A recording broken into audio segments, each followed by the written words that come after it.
वही तमाम जानकारी के साथ हमारे संवाददाता दिनेश डांगी हमारे साथ जुड़ चुके हैं। दिनेश, क्या कुछ जानकारी, जयपुर एयरपोर्ट का निजीकरण होगा?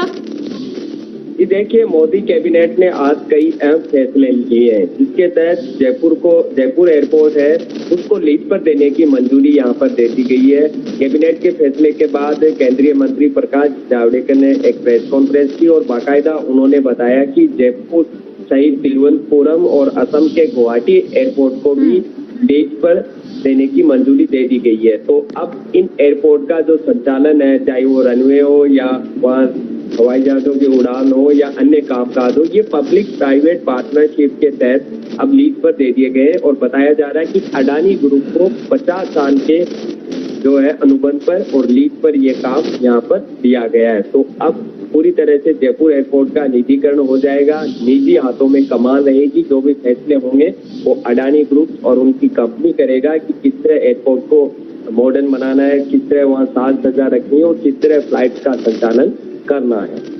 दिनेश, यानी कि सीधे तौर पर 50 साल तक चलने के बाद वो एयरपोर्ट फिर से एयरपोर्ट अथॉरिटी ऑफ इंडिया को वापस मिलेंगी?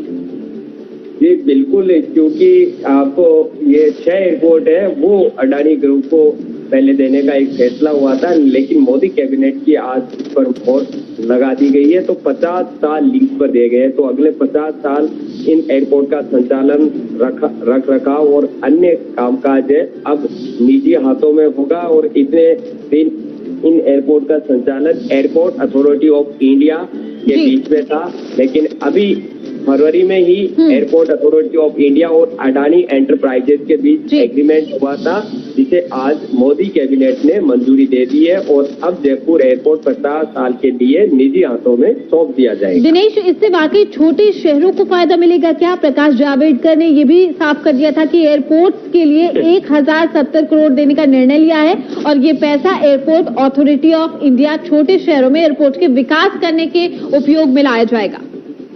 जी बिल्कुल, क्योंकि जो अन्य राज्यों की राजधानियां हैं या अन्य शहरों में जो अभी एयरपोर्ट संचालित हो रहे हैं वो एयरपोर्ट अथॉरिटी ऑफ इंडिया के कह सकते हैं कि खर्चे बहुत ज्यादा है। आपने देखा होगा कोरोना काल में तो काफी कुठाराघात हुआ है, कई फ्लाइट्स है वो लगातार बिना पैसेंजर यात्रियों के नहीं मिलने के चलते रद्द करनी पड़ रही है। ऐसे में उनका रख रखाव, मेंटेनेंस, कई चीजें हैं जो एयरपोर्ट अथॉरिटी ऑफ इंडिया पर भारी पड़ रहा था। उनकी जेब पर कह सकते हैं कि आर्थिक संकट का भी सामना उनको करना पड़ रहा था। तो ऐसे में निजी हाथों में इनको देने का फैसला ले लिया गया। तो जयपुर सहित 6 एयरपोर्ट रख रखाव और संचालन के लिए अडानी ग्रुप्स को यहाँ पर दिए गए। तो अब 50 साल में जाहिर सी बात है निजी हाथों में गया। तो ये जरूर है कि उनकी जो यात्रा है वो महंगी हो सकती है, उनके किराए में बढ़ोतरी हो सकती है, लेकिन उसके बदले में आपको जो फैसिलिटी सुविधा है वो निजी बड़ी जो प्राइवेट सेक्टर के लोग हैं वो प्रोवाइड करा सकते हैं। तो कह सकते हैं कि कायापलट होगी, कई और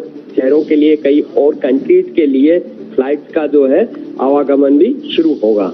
बिल्कुल दिनेश, शुक्रिया आपका तमाम जानकारी देने के लिए।